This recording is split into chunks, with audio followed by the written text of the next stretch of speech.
Hi! This little baby has a cut underneath his tongue, so he can't latch on a bottle.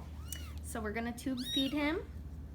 So to determine how much he needs to eat, we're going to weigh him first.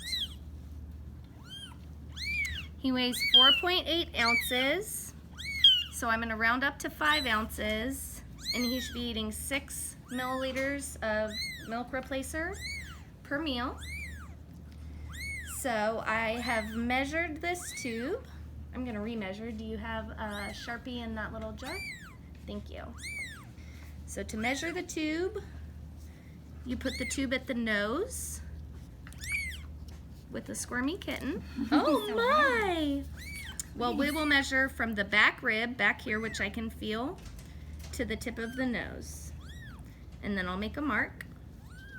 And then I'll measure from the other direction to make sure we have the right length. Okay. So then I'll put the tip at the nose and go back the other direction.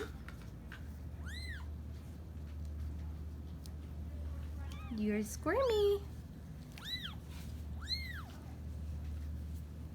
Okay, and my first mark was a little long, so I'm going to adjust it.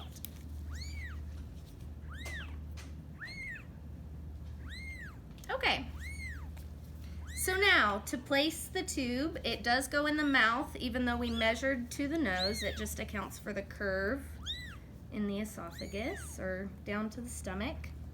So I've put more formula in than I need, and I use a larger syringe that I need so that I can get negative pressure when I'm in the stomach. So he's gonna be eating about the 6 mils, and I'm at 10.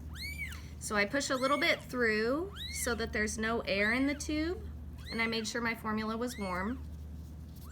About what temperature? Like warm bath water, kind of. You test it on your wrist like you would with the baby formula.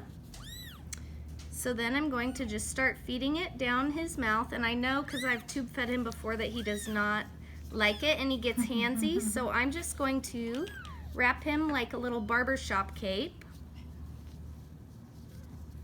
Come here, baby. You got this. Here we go. And start feeding the tube down his mouth. Come on, bub. Yeah. And we're going to go to my mark, and then I will hold it with my fingers in place. All right, bub. Okay, so here I will pull back and it sucks back forward. That's negative pressure because the end of the catheter has holes and they're against the soft organ that's the stomach. So the stomach collapses around the tube when I suck. If I were in the trachea, it has like cartilage rings, and so it would not collapse against the tube and I would draw in air. But since we're in the soft organ, a stomach or esophagus, it'll bounce back. So then, to double check, I will just push a little bit of formula and make sure he doesn't cough. Now he's struggling, but he's not coughing. He's kind of just trying to spit it out. So I'm gonna slowly start pushing the formula, but he's pulling, so I need to readjust. Silly boy. But it's great that he's fighting me because he's got energy and he's doing well. He just can't latch, so we'll help him. Okay, so I started at the 10. We've got 2 milliliters in. 3. And he's calming down because he's getting a full tummy.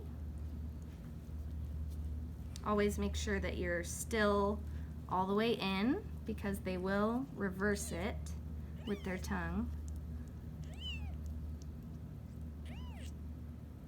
Okay, we're at 5.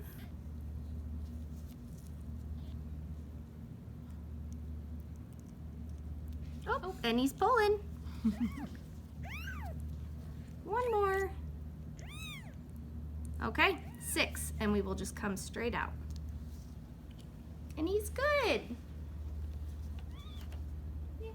Now he's got